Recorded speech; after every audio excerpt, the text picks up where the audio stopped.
ivavaka isika tompo. Misaotranao zahay Andriamanitra ray be fahasoavanao fa sy misahatra ny famafazamboa hatramin'ny fiantohanaka mandrak'androany. Tamin'ny voalohany dia ny teninao ny nafafinao mba hampisy an'izao rehetra zao. Ao anatin'izany zahay. Mandrak'androany zao dia afafinao koa ny teninao mba hanazava ny fosiny fanahy. Afafinao ny teninao mba handraisanay fiainana sy fahavelomana. Mazava tompo ny teninao manao hoe sy ny mofo ihany no iveloman'ny olona fa ny teny rehetra zay alohaky ny vavan'Andriamanitra. Koa tafangona eto zahay mitondra ny fonay sy de hainay loatra ny hoe handray ny teninao zany. Karakaina ny fonay tompo. Karakaina ny fanahinay mihoatra noho ny tany karakaina azy. Sy vanina na inona ao anatiny. Kanefa misaotranao zahay fa ianao manome ny fanahy masina mpanazava, ny fanahy masina zay mandonaka ny fo mba handray ny teninao. Rehefa mahazo ny teninao ny fonay dia sitrana zahay. Salama ny fanahinay, mahavitrika zahay, misangana zahay, mahazoro zahay, na inona ny am'izao fiainana izao sy ny fombany. Ankehitriny zao koa zahay dia mahasiaro manokana andreo namanay zay sy avy eto. Antony maro samihafa ny sy ahatongavana moa tompo. Vangio amin'ny toerana misy azy ireo tsirairay avy. Ao ny sy salama, zava-misy am'izao fiainana zao zany. Mangataka anao zahay tompo mba hanasitrana, hanafaka, hanome ny fahavitrihana ara-tena sy ara-panahy, mba hisy vavaka ny fanahinay tompo. Kanefa ao koa ny faharaiketana samihafa, anisan'izany ny asa. Anisan'ny maharaikitra anay koa zany indraindray. Da dia mangataka zahay tompo mba sy ho tafasaraka amin'ny fahasoavanao na iza sy afaketo, fa ho vanginy famindramponao lalandava. Ankehitriny zao zahay dia mangataka koa ho an'ny fiangonana, ho an'ny fiangonana eto toerana, ho an'ny fiangonana rehetra satria ny fiangonana dia tokana na dia maro aza. Ka dia misy fiangonana anankiray zay anao Jesosy ny lohany. Da dia mangataka zahay mba hampitenenao aminay ny fanahinao masina mba ho renay mazava ny filazantsara. Henoy ny vavakay amin'ny anaranao Jesosy. Amen.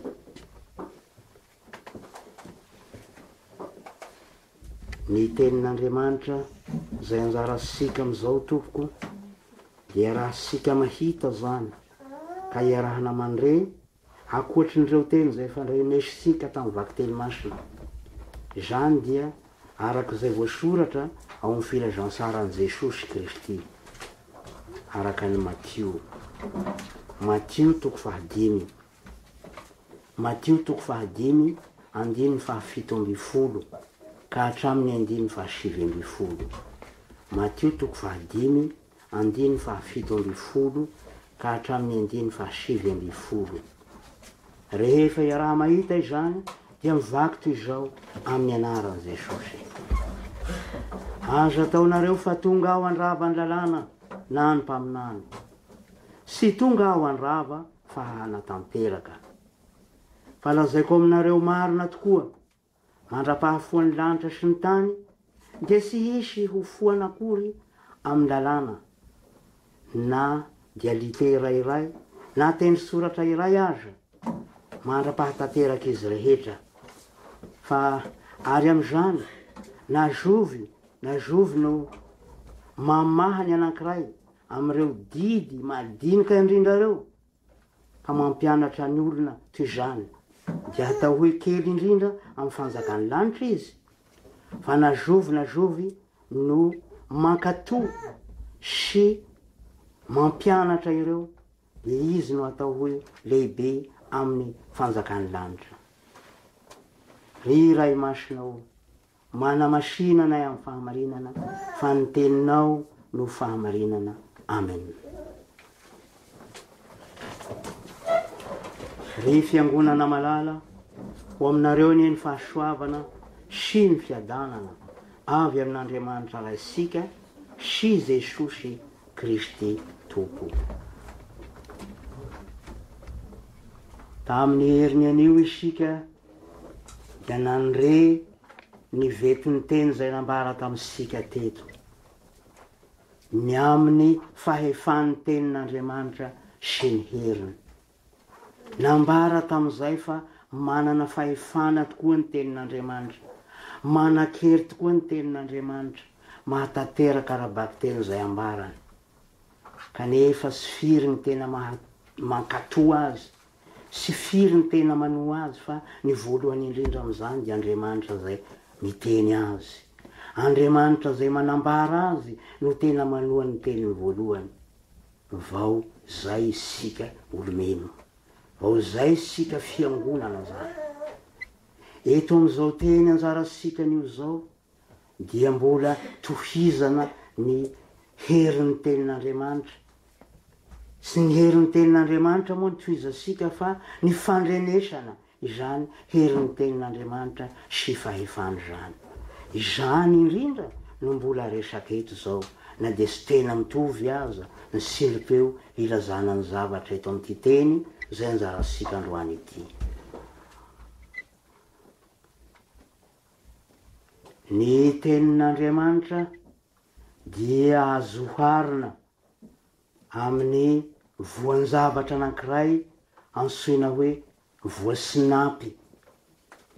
Ny voasinapy zany tena voa madinika kely zany, madinika noho ny voananana zay fantasika azy, zara raha hita zany voasinapy zany. Rehefa lasaka amin'ny tany anefa zany dia misimoka, sy mitoetra foana fa misimoka.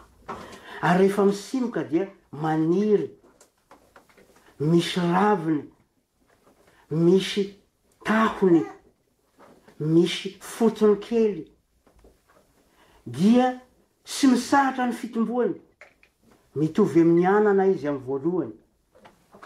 Rehefa mitombo hatrany ilay sinapy zany, fa sy ny voany sony zany no eto, dia zao ihoarany daholo ny zavamaniry manodidina azy.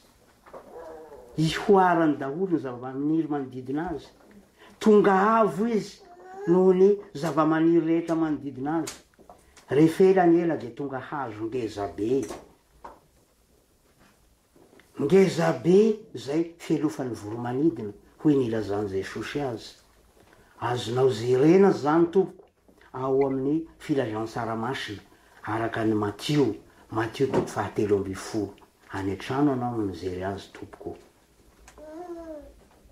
Rehefa zany ary, rehefa mahita sika ilay voasinapy kely teo, tonga hazo ngezabe, misy raviny, misy ransany, misy sampany, misy fotony, ngezabe tokoa ilay hazo.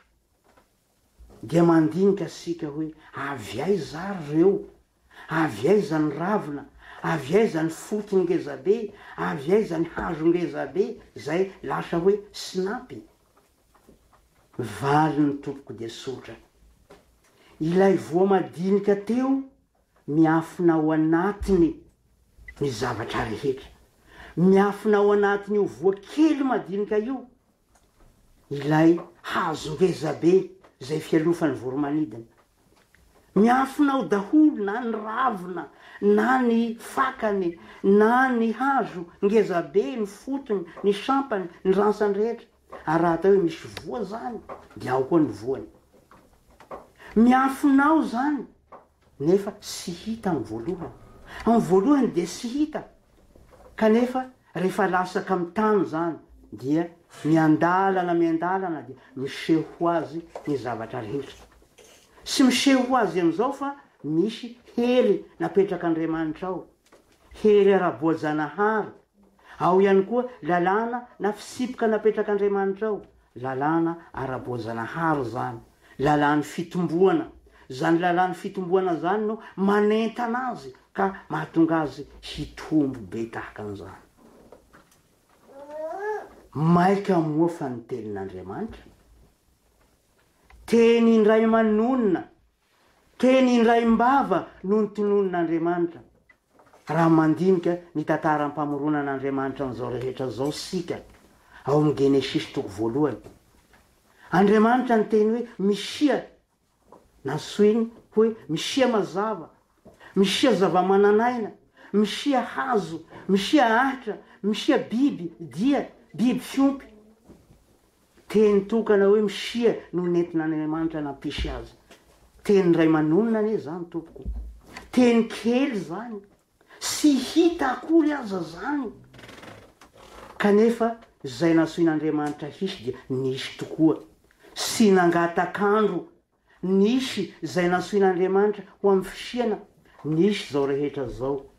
Anatin'izay isika. Misy ny hita, misy ny sy hita. Misy ny zavatra rehetra zay nasoin'Andriamanitra hisy.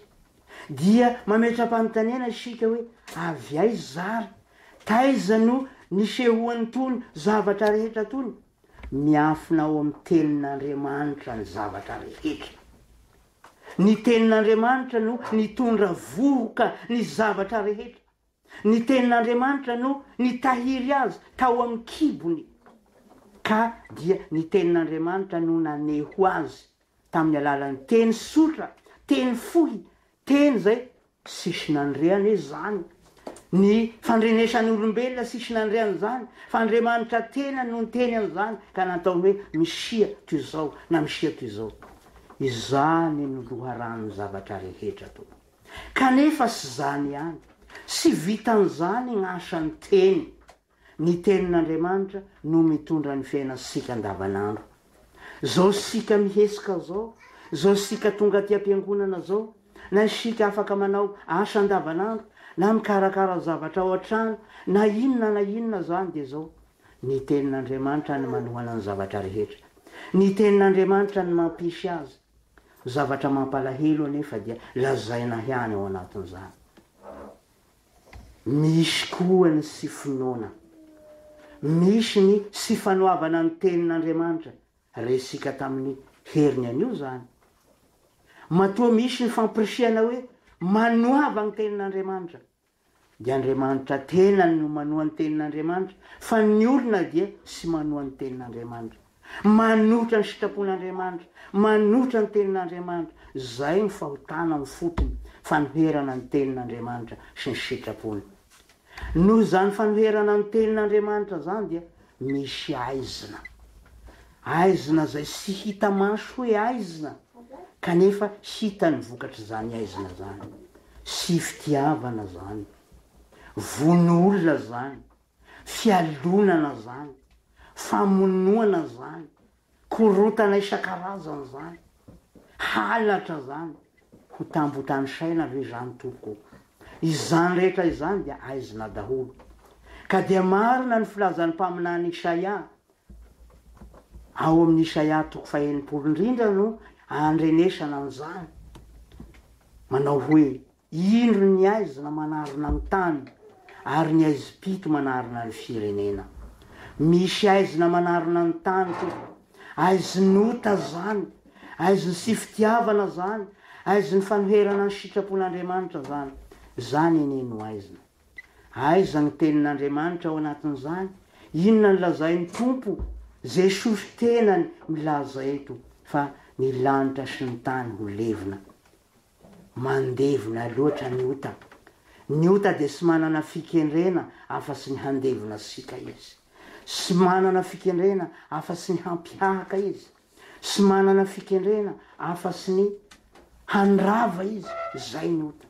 Sy manana fikendrena afa-sy ny hanamaiky, hanamaizina. Zany gn'asan'ny ota. Izay ny zava-misy tompo. Ka eto Jesosy dia milaza sy afen'ny tompo fa ny lanitra dia ho levina, ny tany dia ho levina. Kanefa hoy ny tompo, mandra-pahalevo ny lanitra sy ny tany, mandra-pahafoana ny lanitra sy ny tany, hoy izy, dia hitoetra foana ny teniny. Sy mba hiova ny tenin'Andriamanitra. ny otan'ny olona no manimba ny tontolo zay iainany, ny olona no manimba tena aoka ho lazaina tahaka an'izany noho ny otany. Fa ny tenin'Andriamanitra dia mitoetra, ny tenin'Andriamanitra dia sy miova. Toy izao ny ilazan'ny tompo azy, mandra-pahafoana ny lanitra sy ny tany ho izy dia sy mba hisy lasaka, na dia teny soratra iray aza, na dia litera anankiray aza, na dia teny soratra kely anankiray aza amin'ny lalàna. Ny lalàna dia nomen'Andriamanitra tamin'ny alalan'ny Mosesy. Mosesy no nitoloran'Andriamanitra ny lalàna mba hampianariny, mba hampianarany ny tenin'Andriamanitra sy ny sitrapony. Manaraka an'izay dia ny mpaminany nandimby an'i Mosesy. Mosesy zany natao hoe mpaminany voalohany fantatra. Ny mpaminany kosa taorianany dia asoina hoe mpaminany moa. Mpaminany dia natao hampihatra ny lalàna amin'ny fiarahamonina, natao hampihatra ny lalàna amin'ny tanàna, ampihaino ankehitriny, ampihaino tamin'izany fotoana zany. Sy mamorona lalàna vaovao ny mpaminany, fa ny lalàny Mosesy no ampihariny mba hiainana sy velomana androany, anio, amoavy. Zay zany ny asan'ny mpaminany. Ka dia eto ary zany dia lazain'ny tompo fa sy mba hisy ho lasaka ny teny soratra amin'ny lalàna na dia ray aza. Maika moa fa litera, sika sy manana ny litera hebreo amin'ny baiboly, fa dikateny malagasy no ananasika na dikateny vazaha ihany koa samihafa. Fa ny teny fotra hebreo dia manana zay misy azy, any amin'ny tranomboky any misy azy. Hafahafa zay izy, soratra avy aty ankavanana makany ankaviany fanao sika, ny azy avy aty ankavia makany ankavanana. Ary misy teny soratra kely toy ny sinosinona kory azy, nefa sy ho lasaka zany. Tanteraka zay ambarany momba ny zao tontolo zao. Efa nambaran' Jesosy fa ny teniny sy mba ho levona. Izao rehetra zao ho levona any. Manambara amintsika zany fa izao rehetra zao ho levona zany, dia inona moa ny hifaharasika?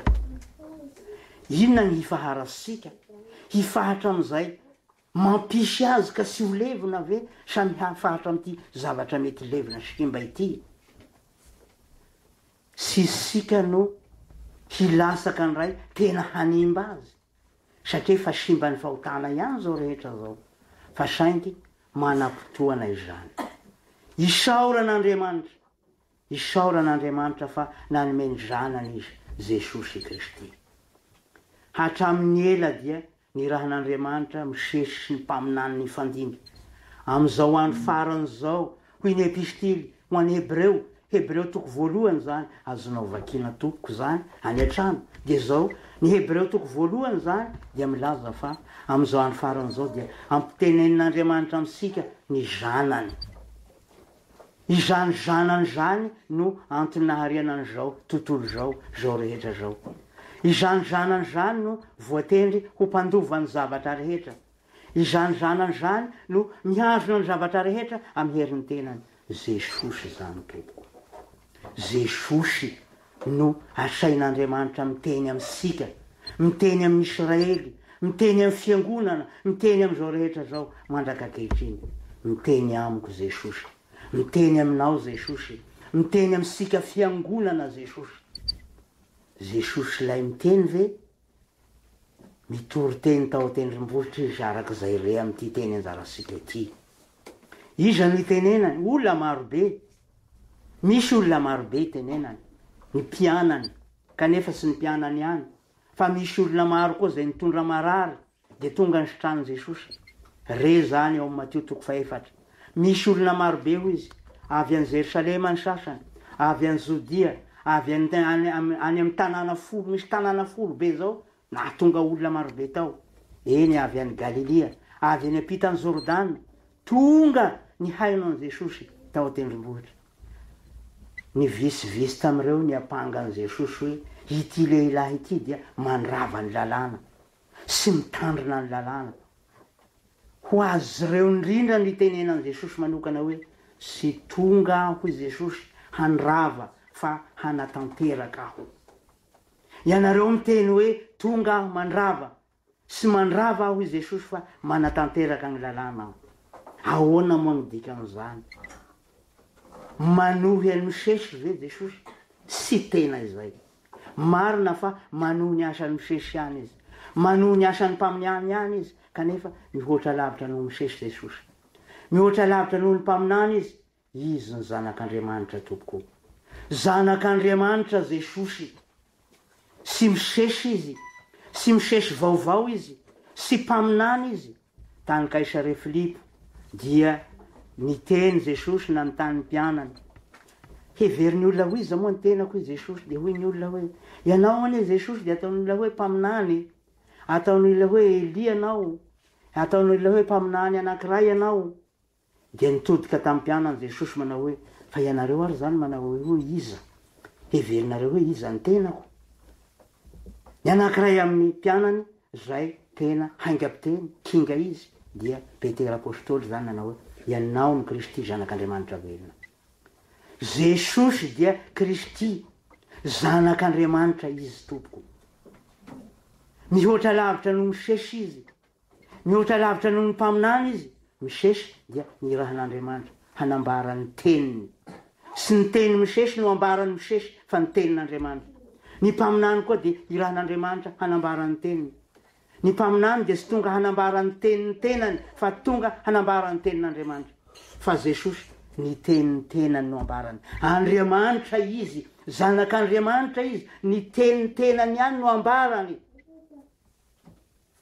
ka dia izy tokoa ny zanak'Andriamanitra miteny amiko izy miteny aminao izy manatanteraka zany manahoana zany mahatanteraka zany Andriamanitra no mahatanteraka ny asany sy ny olona misy ny mahatanteraka ny asan'Andriamanitra ny olona sy mahay manohan'Andriamanitra akory azy sy mahay manaiky ny tenin'Andriamanitra akory azy ny olona iza misika moa ny mahay manaiky an'Andriamanitra iza misika moa ny mahay manohan'Andriamanitra sy makatoa azy koa dia sy misy am'izany sika efa nambara tamin'ny heriny an'io tompo tadidisika sara zany Andriamanitra manoha ny tenin'Andriamanitra izy Andriamanitra ihany manoha ny tenin'Andriamanitra koa rehefa naniraka ny zanany Andriamanitra Jesosy Kristy hanambara ny teniny etỳ tany dia io zanany io ihany no manoha ny teniny ny lalàna dia tenin'Andriamanitra Jesosy no manoha ny lalàn'Andriamanitra izy no manatanteraka azy sy hoe manoha azy ihany manatanteraka azy Jesosy dia tahaka ilay hazo lehibe nytenenitsika teo ilay hazo rehefa sipy amin'ny tany dia sy hoe manimoka fotsiny dia maty fa manimoka izy dia mitombo izy dia tonga hazo ngezabe ao am' Jesosy no ahatongavany ty zao tontolo zao ty ho hazo ngezabe toko efa matoy ty zao tontolo zao ty zao sy mitovy amin'ny tany voalohany izy efa matoy sara izy zao tonga ny androm-pamonjena Jesosy mitondra ny androm-pamonjena izy mitondra ny androm-panavotana Jesosy zay indrindra nanaovan'i Jesosy hoe sy tonga ao andrava fa hanatanteraka ilay midina dia ny zanak'Andriamanitra Jesosy zany izy manatanteraka ny lalàna manatanteraka ny mpaminany izy ny mpaminany dia nanondro ny famonjena nanondro ny zanak'Andriamanitra zay ho avy izany zanak'Andriamanitra zany dia Jesosy sy hafa fa Jesosy zany Jesosy manatanteraka ny lalàna manatanteraka zay nambarany mpanompon'Andriamanitra fahiny dia ny fahatongavan'ny mpamonjy dia Jesosy Kristy mitodika amitsika ary zao ity tenin'Andriamanitra ity zao asain'Andriamanitra manao inona moa ny tenako zao asain'Andriamanitra manao inona ny fiangonana asain'Andriamanitra manao inona moa isika tsirairay amin'ny mahavita batisa sika zao inona no asaina ataosika voalohany mihaino an' Jesosy zay ny zava-dehibe mihaino an' Jesosy fa sy mihaino ny feonysika sy mihaino ny feon'ny tenako sy mihaino ny feon'ny fieritreretako ihany fa mihaino an' Jesosy aloha mihaino ny teniny Jesosy hoy Jesosy hoe ny teniny sy mba ho levona izao rehetra zao ho levona ny lanitra sy ny tany ho levona fa ny teniko sy mba ho levona ifaharo ny teny Jesosy hazony sara ny teny Jesosy rehefa mamaky tenin'Andriamanitra sika dia zao mila mihazona azy sy mila manamboatra azy sy mila manova azy mba ho sarasara kokoa ny mihaino azy, mba sy tena maseka be loatra izy fa mba heno ikarak'izay mba hitiavany tena ko azy sy izy zay tokoa. Ka hoy Jesosy hoe na iza no mamaha na dia kely akory azy am'ireo zay voasoratry ny lalàn'Andriamanitra dia kely izy na dia lehibe aza. Mety ho lehibe ihany izy amin'ny fiarahamonina, mety ho lehibe ihany izy amin'ny toerana zay misy azy, mety ho lehibe izy eo amin'ny fianakaviana, mety ho lehibe izy angamba amin'ny fiangonana, fa kely izy amin'ny fanjakan'ny lanitra, kely izy amin'ny fanjakan'Andriamanitra. Zay no ambara eto. Mety ho lehibe amin'ny lafiny rehetra izy fa kely izy. Ka zany kely zany ene tena any ambadika ny dikan'izany tompoko, tena any ivelany ene ny dikan'izany, fa sy hoe kely fosiny fa tena any ivelany. Zay ny hoe kely eto zany, hoe tena sy mitombo tahaka ny voazaina fafy kanefa maty sy aina, ka na dia fafy anatin'ny taona maro izy dia maty izy ka sy mitombo, na dia tondrahandrano aza dia maty sy aina sony. Tahaka an'izany ny kely, tahaka ny voazaina sipy ambony vatolampy koa angamba, zay sy mitombo. Raha misy mandomando kely am'izany dia mitombo kely izy, ka rehefa tonga ny hainandro dia malazo izy. Fa na iza no manaiky sy mamaha fa mankatoa, na inona ampanaoviny tenin'Andriamanitra moa. Mba andramo vakina moa ny salamo, manam-potoana ihany sika mamaky salamo anankiray isan'andro. Vakio ny sasany fa sy azonao ny sasany. Inona ny dikan'izany? Inona ny hevitry zany teny zany? Tenin'Andriamanitra zany. Mangataha ny fanahy masina mba azahoanao ny dikan'izany. Maika moa fa ny zavatra hafa. Raha mamaky ny boky Apokalipsy sika dia sahirana ihany mamaky azy. Kanefa zao sy mila manova azy sika, mila mitady fanazavana amin'ny fanahy sika mba hampazava azy. Zay ny tenin'Andriamanitra. Tenin'Andriamanitra dia mangataka sika mba hampazava azy amin'sika, kanefa mangataka sika mba hanoa azy, hankatoa azy, hanaika azy. Ny fanekenan'io tenin'Andriamanitra io no mahalehibe. Ny fanekenan'io tenin'Andriamanitra io no mampitombo. Ny fanekenan'io tenin'Andriamanitra io no hitomboasika ansakany, andavany, amin'ny havony sy ny halaliny rehetra. Zay ny tenin'Andriamanitra. Koa dia apody tompoko, averin'Andriamanitra tompoko. Fotoana zao hilazana fa mila mihay ny tenin'Andriamanitra sika. Mila mamaky soratra masina sika. Mila mihay ny soratra masina sika. Fa ny soratra masina zay asika dia fataro tsara fa sy tena mitovy ny soratra masina any. Misy an'izy io sy soahan'olona tao ny bolon sasany, dia anao sy mahalala. Ka dia zao aoka mba ho sarotiny ihany sika amin'izay mahizy azy, fa sy hivarotan'olona sakabeloha sika amin'ity tenin'Andriamanitra ty. Aoka ho sarotiny sika, ka dia mangataha ny fanahy masina tompoko mba hatolotra sika ny marina sy ny mahisy. Mahazo toa misakafo tenin'Andriamanitra. Zay mazoroto misakafo dia mitombo izy. Raha malaindaina mihinana, zara fa mihinana dia sy mitombo ane ny olona tompoko. Sy mitombo na oviana izy, dia zaza lava izy, sisy fitomboana, sisy fahamatorana na oviana. Noho izany ary dia ambara n'ity tenin'Andriamanitra ity androany fa ny zavatra rehetra ane dia mety levina ihany. Fa ny tenin'Andriamanitra hoy Jesosy sy mba mety levina zany. Ifikiry sara ny tenin'Andriamanitra tompoko. Sy mifikitra amin'ny zavatra zay holosy mora levina. Sy midika nefa zany fa ataonao fahavalo daholo ny zavatra rehetra. Sia napetrak'Andriamanitra eto sika, kanefa ilay nametraka azy no mila tiavina kokoa no ilay zavatra napetrany. Tahaka an'izay omena zavatra sika, mangataka mandrakariva mivavaka isika manao hoe omeo aho Andriamanitra. Dia misy tanan'Andriamanitra sy hita maso manolotra azy ho asika. Rehefa azosika ny zavatra dia zao sarobidy amin'sika mihoatra ny Andriamanitra nanome azy ny zavatra nomeny. Dia zay ny fahavoazana. Andriamanitra sy saorana akory azy, fa dia ny zavatra nomeny ny sarobidy. rehefa tsy misy koa iny dia mangataka koa omeondray aho Andriamanitra ao fa dia tena misaotra anao aho raha omenao.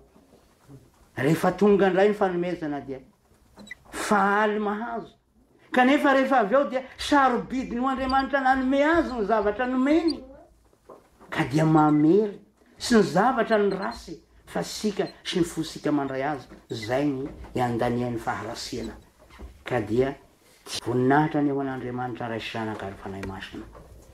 Zay hatramin'ny taloha indrindra ka ho mandrak'izay ray sy ny fitahiana. Ho aminareo rehetra ny ely fahasoavana sy ny fiadanana avy amin'Andriamanitra ray sika sy Jesosy Kristy Tompo. Amen.